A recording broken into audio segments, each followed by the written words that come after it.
This is BBC World News. I'm Regid Ahmed. Our top stories. Exit polls in Japan suggest Prime Minister Shinzo Abe is headed for a big victory.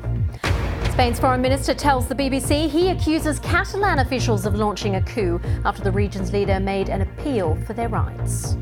President Trump says he'll allow the release of the last secret files on the assassination of US President John F. Kennedy.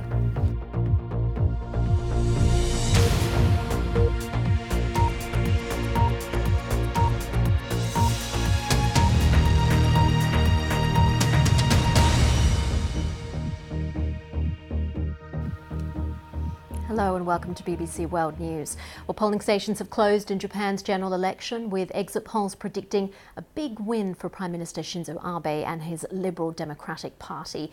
You can see the live pictures here. Counting is well underway. It's a hive of activity. If, as predicted, Mr Abe wins a fourth term, he's promised a tough approach to the threat of North Korea, and he's also pledged to end Japan's constitutional status as a pacifist country. And that will allow a bigger role for the military. Well, let's cross live to our correspondent Rupert Wingfield-Hayes, who's in Tokyo for us. Rupert, can you tell us more about those exit polls?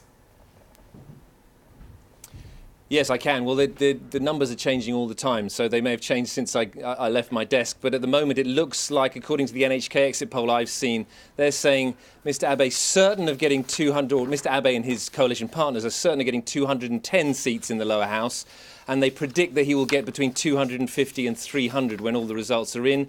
Now he needs 233 seats for a majority, so that... Well, certainly the predictions look like he's well into majority territory and maybe even a two-thirds majority along with his coalition partners. So a very good result for Mr Abe. Looks like he is heading for a record fourth term as the Japanese Prime Minister. Do you think the storm at all has dampened turnout? I think, yes, it's very likely that Japan is being battered by a very large typhoon today, and that is likely to have a depressed turnout. Enthusiasm for this election was quite low already. We'll have to see when the final figures come in. But in 2014, the last election, just 52% of people turned out. It looks like it could be similar to that today, which means basically half the Japanese voting population has stayed at home.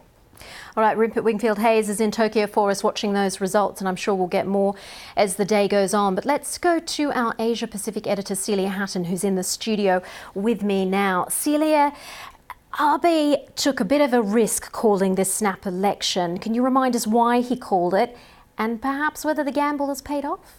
I think the gamble has definitely paid off. Shinzo Abe knew he had about a year to call an election, and he made the calculation that Japan's opposition parties were in disarray and they wouldn't be able to really mount an effective campaign against him. And that's exactly what happened. I mean, Japanese voters are known to be quite conservative. They're known to consistently vote for the party that they know. And really, Shinzo Abe's economic policies, he hasn't really delivered on the glittering promise of a future that he had promised years ago. But Japan's economy is relatively stable. It's done relatively well. Unemployment's down a little bit. He does want to change the constitution and amend the pacifist clause in the constitution, which voters don't really like. But I think in the end, there was no real promise of an opposition, and so they decided to go for Shinzo Abe's Liberal Democratic Party again. All right, maybe Abenomics has worked for him, but you mentioned the pacifist constitution. That's quite a big thing in Japan. Can you explain what that is? Well, this is Shinzo Abe's passion project. He's stated for years that he wants to do this. And this constitution dates back it was enacted in 1947 after the Second World War, and it was really drafted by the Allied forces, and in particular, the U.S. General Douglas MacArthur. Now, he revised the Japanese constitution, and it did a lot of things. It protected civil liberties, it stripped the Japanese emperor of political power, and crucially, it said that Japan was a pacifist country. Article 9 in the constitution says that although Japan will never really go and it will renounce war. And so Shinzo Abe has long wanted to change change that Article 9. He wants to give Japan, the the armed forces in Japan, a very specific role, and he wants that spelt out in the Constitution. So Japan already has some form of a military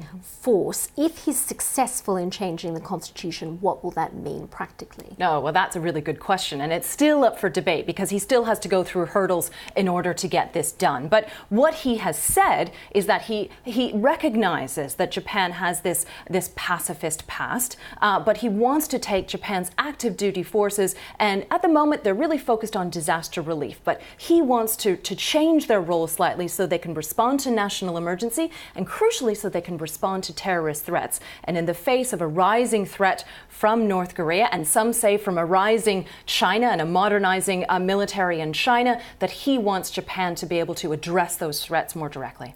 All right, Celia Hatton, our Asia Pacific editor, will have to watch those exit polls and see if he really does have the win that he has and what he'll do with it. Now, as we were saying earlier, many people voting in Japan had to brave torrential rain and strong winds as a powerful storm moves through the country. Typhoon Lan is tracking northwards up the Japanese archipelago. Hundreds of flights and train services have been suspended, while car manufacturer Toyota announced it was suspending all work at its manufacturing plants inside Japan. Many people living in coastal areas have also been evacuated.